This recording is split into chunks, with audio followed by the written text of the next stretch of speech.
नमस्कार दोस्तों, आप सभी का स्वागत है एमएसएससी नोट्स में। तो दोस्तों आज मैं आपको एनसीईआरटी समरी में हिस्ट्री से आधुनिक भारत के इतिहास से संबंधित जितने भी प्रश्न आते हैं उनमें से सभी का कलेक्शन लेके आया हूँ। इसका आज हम लोग पहला पार्ट है डिस्कस करेंगे एमसीक्यूज फॉर्म में। तो यहाँ पर जितने भी क्वेश्चंस होंगे आप सभी को शुरू से लास्ट तक बने रहना है और सारे इंपॉर्टेंट है, आपके एग्जाम में आते हैं तो आपको ध्यानपूर्वक देखना है और सभी का उत्तर देना है। ठीक है, तो स्टार्ट करते हैं हम लोग आज की क्लासेस। और उससे पहले मैं आप लोग को एक बहुत ही बड़ी अच्छी और प्यारी सी न्यूज देना चाह रहा हूं कि हमने एमएस फ्री स्कॉलरशिप प्रोग्राम एक लॉन्च किया है जिसमें आपको करना कुछ भी नहीं है, फ्री ऑफ कॉस्ट, बिल्कुल कंप्लीटली फ्री आपको रजिस्ट्रेशन करना है। आपको हमारे टेलीग्राम पर जाना है, एमएसएससी नोट सर्च करेंगे या एमएसएससी नोट्स क्विज सर्च करेंगे या डिस्क्रिप्शन में देखेंगे तो वहां पे लिंक मिल जाएगी। टेलीग्राम ग्रुप को ज्वाइन करना है और वहां पर इस संडे 12 जुलाई को एक डेट वहां पर बताई जाएगी। अभी टाइम जो है बताया जाएगा कि कितने बजे होगा, डिटेल में अच्छे से आपको वहां पे डिटेल बता दी जाएगी। वहां पे क्विज कराया जाएगा, जो टॉप 20 होंगे उनके लिए एक कुछ निर्धारित प्राइस वहां पर रखा गया है। ठीक है, कंप्लीटली फ्री ऑफ कॉस्ट है, तो बिल्कुल आप वहां पे जरूर ज्वाइन करिए एमएसएससी नोट्स क्विज टेलीग्राम चैनल को। चलिए तो शुरू करते हैं हम लोग आज की क्लास। तो देखो भाई, पहला क्वेश्चन हमारा क्या कह रहा है, तो पहला क्वेश्चन कह रहा है कि 1919 में अखिल भारतीय खिलाफत सम्मेलन में किस स्थान पर हुआ था। तो देखो आप लोगों को पता है कि जब हम लोग बात किए थे खिलाफत सम्मेलन की, जब हम लोग बात करते हैं तो खिलाफत मूवमेंट हमें याद आ जाता है ना। खिलाफत मूवमेंट को लेके ये जो हुआ था ये हमारा हुआ था, तो कहां पर इसको माना जाता है, ये हमारा दिल्ली में। यहाँ पर ऑप्शन नंबर सी यहाँ पर करेक्ट हो जाएगा। आपको पता है कि गांधी जी ने खिलाफत आंदोलन स्टार्ट कराया था, किसके लिए, जो हमारा क्या हुआ था, खलीफा के लिए जब चल रहा था मूवमेंट, है ना। तो इस वजह से मुस्लिम्स के फेवर्स को अपने अंदर में करने के लिए, उनका साथ पाने के लिए ऐसा काम किया गया था। दूसरा नंबर देखिएगा, निम्नलिखित में से किस गवर्नर के कार्यकाल के दौरान कलकत्ता में विक्टोरिया मेमोरियल हाउस, ये आप लोगों ने देखा होगा कहाँ पे है, कोलकाता में। कभी कभी यही पूछ लेता है कि कहाँ पर स्थित है, तो विक्टोरिया मेमोरियल हॉल कहाँ पर है, ये कलकत्ता में स्थित है। तो किसने निर्माण करवाया था, ये किसके समय में इसका निर्माण हुआ था, ये प्रश्न पूछा है। तो देखो जब भी बात आए विक्टोरिया मेमोरियल की, याद रखना है उस समय कौन था, हॉर्डिंग। ठीक है, कौन था, हॉर्डिंग यहाँ का क्या था, लॉर्ड हॉर्डिंग यहाँ का क्या था, गवर्नर था।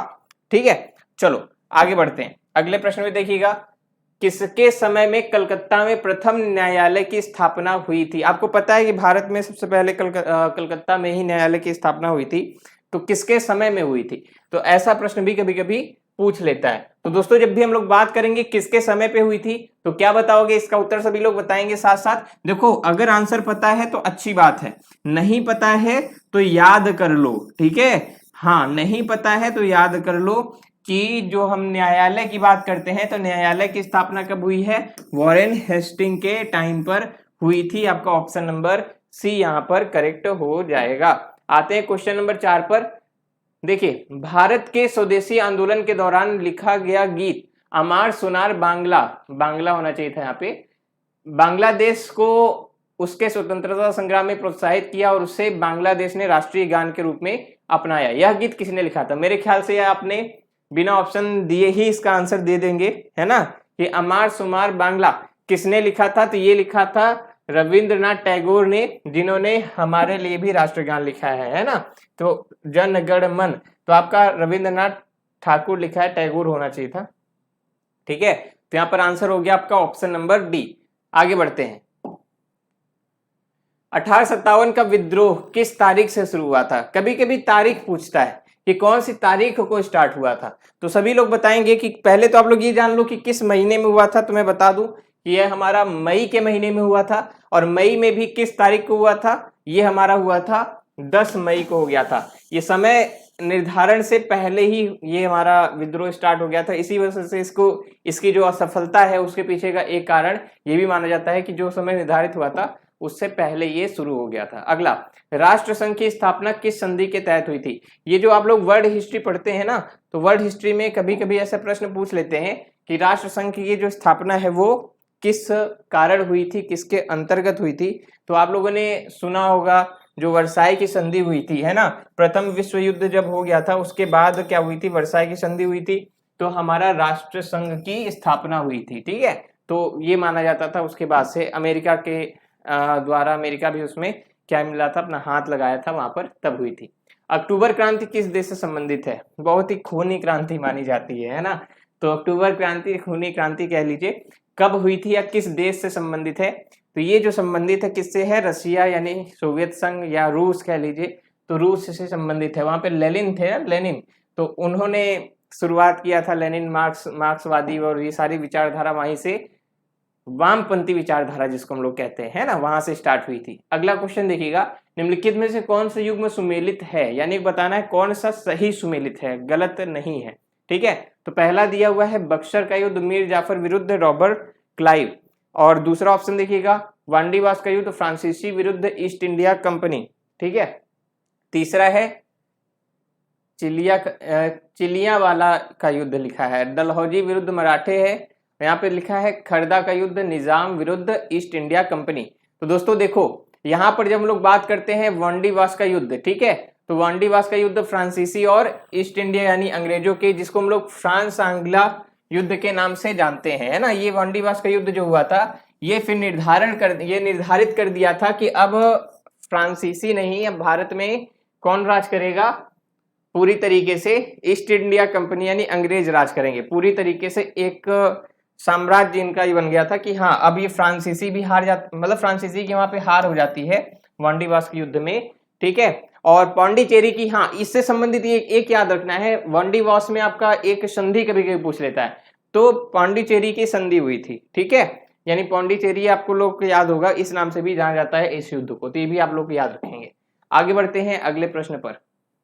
महात्मा गांधी के राजनीतिक गुरु कौन माने जाते हैं?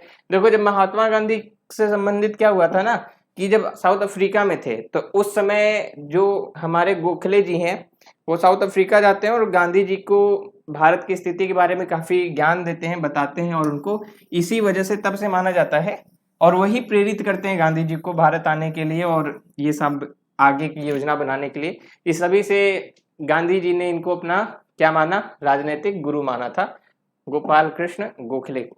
आगे देखिएगा 10वां नंबर, निम्नलिखित में से किस शासकों के पास एक शक्तिशाली नौसेना थी? तो किसके पास थी, जल्दी से बताना है। देखो, पहली बात तो उन्हीं के पास होगी जो समुद्री इलाके के पास रहते होंगे। ठीक है, तो जो हमारे चोल राजा रहते थे साउथ में, जब हिस्ट्री जब पढ़ाई जाती है ना, तो उधर इन सब के बारे में ज्यादा जानकारी होती है, क्योंकि उधर ही से संबंधित है, वहां से प्रश्न ज्यादा बनते हैं। तो जो चोल राजा थे उनके पास एक सशक्त नौसेना भी हुआ करती थी, जल सेना और थल सेना, ये सभी एकदम पूरी तरीके से मौजूद थी वहां पे। आगे बढ़िएगा, एनी बेसेंट और बाल गंगाधर तिलक दोनों ने अलग अलग होम रूल लीग, है ना। तो होम रूल लीग के बारे में आप लोग जानते होंगे, बहुत इंपॉर्टेंट पॉइंट ये भी है कि एनी बेसेंट थी, है ना, एक आयरिश लेडी थी, और बाल गंगाधर तिलक अपने भारत के, और दोनों ने स्टार्ट किया था, लेकिन एक ही समय पे स्टार्ट किया था, लेकिन अलग अलग स्टार्ट किया था, अलग अलग जगह स्टार्ट किया था, है ना। तो जैसे आप लोग जानते हैं कि स्वराज हमारा जन्मसिद्ध अधिकार है और इसे हम लेकर रहेंगे, तो ये नारा भी दिया था, और इसका जो आंसर हो जाएगा वो हो जाएगा 1916 में। ठीक है, 1916 में होम रूल लीग की स्थापना हुई थी। आगे देखिएगा, 1947 में भारत के पूर्व या पूर्ण स्वतंत्र होने के बाद किससे बंगाल का राज्यपाल नियुक्त किया गया था? देखो, भारत, आप लोग को पता है कि 1947 में जब भारत आजाद हुआ था, उसके बाद भी जब तक संविधान नहीं बना था, तो उसके बाद तक क्या हुआ था, हमारी जो व्यवस्था थी, यानी देश चलाने की जो व्यवस्था थी, वो 1935 अधिनियम के अंतर्गत ही चलती थी। तो उसमें गवर्नर, जो हमारा जो राज्यपाल वाला जो पद था, वो हमारा उस समय भी चल रहा था। तो जो बंगाल का राज्यपाल था, उसको किसको नियुक्त किया गया था? श्री राजगोपालाचारी को। ठीक है, श्री राजगोपालाचारी को नियुक्त किया गया था। ठीक है, तो आपका ऑप्शन नंबर यहाँ पर कौन सा सही हो जाएगा? सी यहाँ पर करेक्ट हो जाएगा। आगे देखते हैं अगले प्रश्न पे, 13 नंबर, निम्नलिखित किलों में से ब्रिटिशों ने किसका सबसे पहले निर्माण किया था? यानी इन सभी में से सबसे पहले किसका निर्माण हुआ था? जल्दी बताना है 13वें में इसका आंसर। देखो, जब भारत आए थे ना, तो सबसे पहले जो माना जाता है यहाँ पर फोर्ट सेंट जॉर्ज, ये ऑप्शन नंबर बी होगा। ठीक है, सेंट फोर्ट जॉर्ज की स्थापना यहाँ पर अंग्रेजों ने या ब्रिटिशर्स ने, जिसको हम लोग कहते हैं, उन्होंने सबसे पहले यहाँ पर निर्मित किया था भारत में। ठीक है, ये आप लोग को याद रखना पड़ेगा। नमक सत्याग्रह किस ईस्वी में प्रारंभ हुआ? तो नमक सत्याग्रह, दांडी मार्च आप लोग जानते हैं, है ना। तो गांधी जी जब चले थे साबरमती आश्रम से, तो उन्होंने स्टार्ट किया था। तो कब हुआ था आप लोग को पता है नमक सत्याग्रह? वो यहाँ पर दांडी से, मतलब वहां साबरमती से दांडी पहुंचकर नमक बनाकर ये आंदोलन करना स्टार्ट करते हैं। ठीक है, नमक सत्याग्रह 1930 में शुरू करते हैं। आगे बढ़िएगा। निम्नलिखित में से किसने Ahmedabad textile labour union association की स्थापना की थी? ये तो आप लोग जानते होंगे, एक ही इंसान कर सकता है। कौन कर सकता है, जल्दी बताइएगा, कौन होगा इसका आंसर? बिल्कुल गांधी, है ना। किसने स्टार्ट किया था? गांधी जी ने हमारा यहाँ पर स्टार्ट किया था, उन्होंने यूनियन बनाया था। और आप लोग को पता है कि अहमदाबाद में भी उन्होंने, मतलब उनके आंदोलन, जो शुरुआती आंदोलन हुए थे छोटे मोटे, उनमें से एक था जो किसान और मतलब मजदूर, और उसके बाद फिर जो फैक्ट्री वर्कर्स हैं और फैक्ट्री वर्कर्स के जो फैक्ट्री मालिक हैं, उनके बीच में संधि कराया गया, सुलह कराया गया, दोनों पक्षों की बातें रखी गई। मतलब काफी यहाँ पर हेल्प कराया गया था बोनस के लिए, बोनस ना काटा जाए और बोनस बढ़ाने के लिए भी बात हुई थी। तो उसके लिए भी इन्होंने काफी अच्छा काम किया था। भारतीय राष्ट्रीय सेना आजाद हिंद फौज के बारे में जानते होंगे, है ना। भारत की पहली फौज कह सकते हैं, भारत में जो निर्मित है, भारत की पहली थी। तो आजाद हिंद फौज ने द्वितीय विश्व युद्ध में किसके विरुद्ध युद्ध लड़ा था? तो आप लोग को पता ही होगा कि किसके विरुद्ध लड़ेंगे। ये सुभाष चंद्र बोस जी द्वारा हमारा स्टार्ट किया गया था। और ये जो फौज थी हमारी, ये ग्रेट ब्रिटेन के विरुद्ध में लड़ी थी। ठीक है, यानी ब्रिटेन के विरुद्ध में लड़ी थी। इसी वजह से ये लोग बहुत ज्यादा रुष्ट हो गए थे भारत से, और इसके बाद इसका दमन करना स्टार्ट किया था इन लोगों ने। तो इसका आंसर कौन सा हो जाएगा आपका? ऑप्शन नंबर डी हो जाएगा। आगे बढ़ते हैं। माओ जी डोंग किस देश के साम्यवादी? ये माओवाद, इन्हीं के नाम से माओवाद चलता है। आप लोग देखोगे भारत में जो नक्सली है ना, भारत में जो नक्सली समस्या है वो इन्हीं के कारण है, इन्हीं की देन है। अगर ये ना होते तो भारत में शायद नक्सली वाली समस्या ना होती। और ये भी किसकी देन है? जहां से टिकटॉक आया है। ठीक है, तो ये भी किसकी देन है? टिकटॉक वाले की ही देन है, चाइना की। तो चाइना में आप लोग को पता है कि साम्यवादी सरकार है, अभी भी साम्यवादी सरकार है। वहां पर इन्होंने, जो माओ थे, उन्होंने क्रांति स्टार्ट की थी। इन्होंने कहा था ना कि सत्ता जो होती है, इनका बहुत ही फेमस था कि सत्ता जो होती है बंदूक के नोक से निकलती है, ऐसा कुछ, बंदूक की गोली या बंदूक की नोक से, ऐसा करके इनका एक स्टेटमेंट है। तो याद रखना है, ये भी चाइना से ही है। ठीक, तो टिकटॉक और माओवाद यानी नक्सलवाद दोनों कह सकते हैं कि एक ही जगह से आया है। चलिए, निम्नलिखित आंदोलनों में से महात्मा गांधी ने, किसी को बुरा लगेगा तो भाई माफ करना, किसी निम्न आंदोलनों में से महात्मा गांधी ने किसका नेतृत्व नहीं किया? इनमें से किसका नेतृत्व महात्मा गांधी ने नहीं किया है? तो ये जल्दी से बताना है। चंपारण है, वहाबी है, असहयोग है, सविनय अवज्ञा। तो सविनय अवज्ञा भी है, असहयोग भी है, चंपारण भी है, वहाबी आंदोलन इनका नहीं है। तो आंसर कौन सा हो गया आपका? ऑप्शन नंबर बी यहाँ पर करेक्ट हो जाएगा। कोई एक मुस्लिम थे, उन्होंने ही इसको वहाबी आंदोलन को चलाया था। आगे देखिए, निम्नलिखित में से किसको लोकप्रियता के कारण पेरियार कहा जाता था? तो कहा जाता है भारत का पेरियार किसको कहा जाता है? जल्दी से बताना है। इसका आंसर क्या हो जाएगा? क्वेश्चन नंबर 19 जल्दी से बताएंगे। बहुत अच्छा। तो जो हमारा रामास्वामी नैयर है, इनको पेरियार कहा जाता है। ईवी रामास्वामी नैयर इनका पूरा नाम है। आंसर आपका ऑप्शन नंबर सी, इन्हें भारत का पेरियार कहा जाता है। क्या कहा जाता है? पेरियार। आगे देखिएगा, भारत में प्रकाशित होने वाला प्रथम समाचार पत्र कौन सा है? ये आप लोग हिंदी में भी पढ़ते हैं कि सबसे पहले जो आया था भारत में द बंगाल गजट, है ना। क्या था वो? द बंगाल गजट भारत में पहला जो पत्र था, या समाचार पत्र कह सकते हैं, कौन सा था? बंगाल गजट। इसका आंसर हो जाएगा आपका ऑप्शन नंबर डी, यहां पर करेक्ट हो जाएगा। अगला प्रश्न देखिएगा, बंगाल की एशियाटिक सोसाइटी 1784 में स्थापित के प्रवर्तक कौन थे? जल्दी से बताना है। एशियाटिक सोसाइटी, इसके प्रवर्तक कौन थे? जल्दी से बताइएगा, तेजी से। 21 नंबर। हाँ, इसके आंसर हो जाएगा सर विलियम जेम्स। ठीक है, तो इसका आंसर हो जाएगा आपका option number B, sir William James हैं, इन्होंने ही स्थापित कराया था ये एशियाटिक सोसाइटी, या ये कह सकते हैं पहले प्रवर्तक, या प्रवर्तक डायरेक्ट प्रवर्तक के नाम से ही जानेंगे। देखो तीसरा आंग्ल मैसूर युद्ध आप लोग जानते हैं, है ना, टीपू सुल्तान के नाम से फेमस है ना, टीपू सुल्तान वाला। तो तीसरे आंग्ल मैसूर युद्ध को समाप्त करने के लिए टीपू सुल्तान ने अंग्रेजों के साथ इनमें से कौन सी संधि की थी? जो थर्ड वॉर था तो उसमें कौन सी संधि हुई थी? आपको पता है कि पहला और दूसरा जो था वो इनके जो पिता हैं हैदर अली, उनसे लड़ा गया था, फिर तीसरे में और चौथे में, तीसरे में ये आए थे, फिर चौथे में मृत्यु हो गई थी, है ना। तो तीसरे में बताना है यहाँ पर क्या कौन सा है, श्रीरंगपट्टनम की संधि हुई थी। कौन सी संधि हुई थी? श्रीरंगपट्टनम की संधि हुई थी। इसका आंसर हो जाएगा आपका ऑप्शन नंबर बी करेक्ट हो जाएगा। ठीक, आगे बढ़ते हैं। चौथा वाला युद्ध नहीं मान सकते हैं, वो कह सकते हैं कि डायरेक्टली केवल हत्या कर दी गई थी। 1932 में देखिएगा सांप्रदायिक अवार्ड द्वारा इसे पृथक प्रतिनिधित्व प्रदान किया गया। तो कौन सा था वो, जल्दी बताना है किसको। ये अंग्रेजों की चाल थी अच्छी खासी 1932 में, 23वां नंबर, जिसको हम लोग कहते हैं डिवाइड एंड रूल। तो सांप्रदायिक अवार्ड द्वारा इसे पृथक प्रतिनिधित्व प्रदान किया गया था, हरिजनों को किया गया था। ठीक है, कह सकते हैं कि ऐसा था कि उस समय ना कि पहले हिंदू मुस्लिम पहले ही अलग हो चुके थे, तो अंग्रेज चाहते थे कि हिंदुओं में भी एकता ना बढ़े, तो हिंदुओं से भी क्या कहते थे, जो हरिजन वाला वर्ग था उसको भी ये लोग अलग करना चाहते थे, और पूरी तरीके से मतलब तोड़ना चाह रहे थे ताकि ये लोग यूनाइट ना हो पाए। बट उनकी ये जो चाल थी वो गांधी जी ने पूरा नहीं होने दिया था, है ना, पूना पैक्ट करा लिया था। याद आएगा, कभी पढ़ेंगे पूना पैक्ट, अच्छे से मजा आएगी। तो जल्दी देखा, निम्नलिखित में से फ्रांस की क्रांति का प्रसिद्ध नारा कौन सा था? जल्दी बताना है। फ्रांस की क्रांति, जब फ्रांस की क्रांति हुई थी तो उसमें जो नारा बोला गया था, तो आप लोग को पता है कि फ्रांस जब था तो उस समय फ्रांस में भी जो लुइस का शासन था, है ना, तो लुइस 15, 16 ऐसे करके बहुत ज्यादा शासन चलते थे। तो वहां पर उसके बाद राजा जो था वहां का बहुत ज्यादा अकर्मण्य कह सकते हैं, है ना, कि सिर्फ और सिर्फ भोग विलास में सिर्फ लीन रहता था।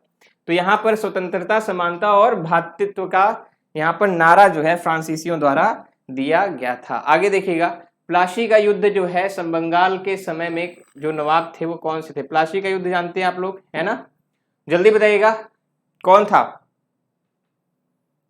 देखो आप लोग को पता होगा कि धोखा हो गया था प्लासी के युद्ध में, है ना, जो सिराजुद्दौला था, तो हमारा इसका जो कह सकते हैं कि जो इसका सेनापति था मीर जाफर, है ना, मीर जाफर इसका सेनापति था, इसको अच्छा खासा धोखा दे गया था। तो अंग्रेजों के साथ क्या किया था, संधि कर लिया था खुद सुल्तान या खुद नवाब बनने के लिए। और बाकी आपको पता होगा फिर जब इसके बाद कौन बना था, मीर कासिम। मीर कासिम इसी का दामाद था। ठीक, फिर बाद में ये थोड़ा अच्छा काम करने लगा था तो इसको हटा के फिर से मीर जाफर को ले आए थे, इस प्रकार से। चलिए, प्लासी का युद्ध बहुत बुरा हुआ था, इसलिए कह सकते हैं कि भारत में अंग्रेजों की जो नींव डाली गई थी वो प्लासी के युद्ध से ही डाली जाती है ना। प्लासी का युद्ध के बाद ही अंग्रेज जो है भारत में सत्ता में आ गए थे, डायरेक्टली या इनडायरेक्टली कह सकते हैं राजनीति में आ गए थे, भारतीय राजनीति में आ गए थे। भारत में पुर्तगाली साम्राज्य पर सर्वप्रथम प्रकाश किसने डाला है, या कह सकते हैं सबसे पहले किसने डाला या बनाया, ये बताना है। तो आप लोग को पता होगा, जल्दी से बताइएगा इसमें 26 में क्या होगा। देखो यहां पर बात करेंगे तो किसके हो जाएगा, डोमिंगो पेस। इसका आंसर हो जाएगा आपका ऑप्शन नंबर सी करेक्ट होगा, डोमिंगो पेस से। ठीक है, तो ऑप्शन नंबर सी यहां पर करेक्ट हो जाएगा। आगे देखो, वास्को डी गामा तो पहली बार आया था भारत में, पुर्तगीज ही था। ब्रिटिश सरकार ने पहली बार यह घोषणा की कि उसकी मंशा भारत में धीमे धीमे एक उत्तरदायी सरकार बनाने की है। ये किसके द्वारा बताया गया? यानी जब आप लोग को पता होगा कि ये जब एक्ट आया था तो कौन सा एक्ट था, ये क्या हुआ था कि जब ये हुआ था ना कि भारत सहयोग करेगा इनकी विश्व युद्ध में ब्रिटिशर्स की, तो ये क्या करेंगे, भारत को आजाद करेंगे, भारत के लिए एक सुदृढ़ व्यवस्था बनाएंगे। तो जब वर्ल्ड वॉर खत्म होता है तो ये लेके आते हैं अगस्त घोषणा, ठीक है, 1917 में, और ये अगस्त घोषणा करते हैं, और उसके बाद इसको लेके तमाम विवाद उत्पन्न होता है ना।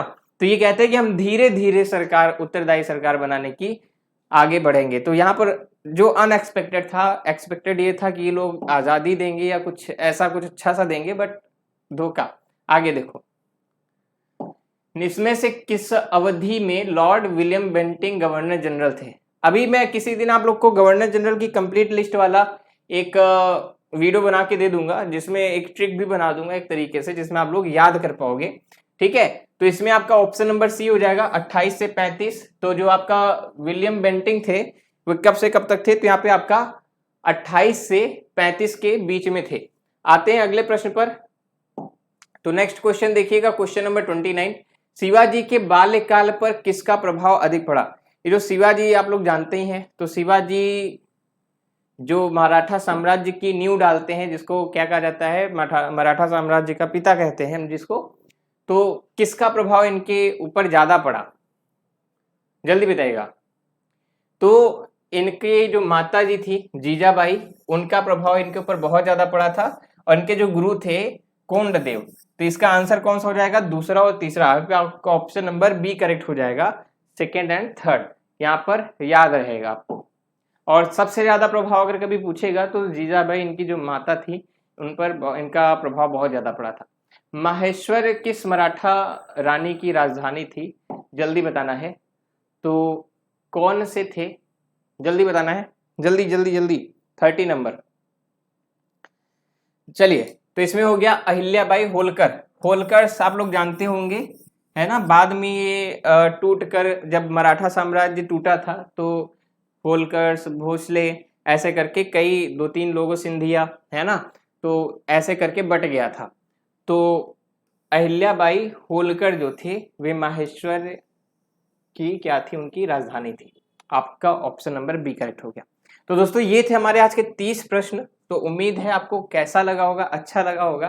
ठीक है, और किसी प्रकार की कोई समस्या होगी इसमें बताइएगा। और कितने क्वेश्चंस आपने सही किए हैं, अगर सही किए हैं तो कमेंट करके जरूर बताइएगा। अपने दोस्तों को भी बताइए, उनको शेयर करिए कि यहाँ पे हम लोग काफी क्वेश्चंस डिस्कस करते हैं, अच्छे तरीके से करते हैं। ठीक है, और टेलीग्राम ग्रुप ज्वाइन करना मत भूलना है। MSSSC नोट्स सर्च कर सकते हो, MSSC नोट्स या MSSC नोट्स क्विज हम लोग का दोनों है, दोनों ज्वाइन कर लीजिएगा। और हाँ, एक चीज और मैं बता दूं कि आप लोगों ने NCERT समरी 6 to 8 के लिए, ठीक है, जितने लोग जूनियर्स की तैयारी कर रहे हैं, जूनियर टेट की तैयारी कर रहे हैं, उनको दिक्कत होती है हिस्ट्री, ज्योग्राफी और इकोनॉमिक्स पढ़ने के लिए, या सॉरी हिस्ट्री, ज्योग्राफी, पॉलिटी पढ़ने के लिए, तो उसकी हमने समरी तैयार की है, पॉइंट वाइज समरी। तो ई बुक और हार्ड बुक दोनों लॉन्च होने वाली है। ई बुक लॉन्च हो चुकी है, तो जिसको चाहिए यहाँ पर नीचे नंबर दिया गया है इस तरफ 8382912362, ऐसे करके नंबर दिया गया है। इसको आप यहाँ पर मैसेज करके वहां पे उसका प्राइस पूछ सकते हैं कि उस ई बुक की प्राइस क्या है। ठीक है, बाकी किसी तरह की कोई दिक्कत है कमेंट करके बताइएगा। मिलते हैं हम लोग अपने अगले वीडियो में, तब तक के लिए बहुत बहुत धन्यवाद। नमस्कार, जय हिंद।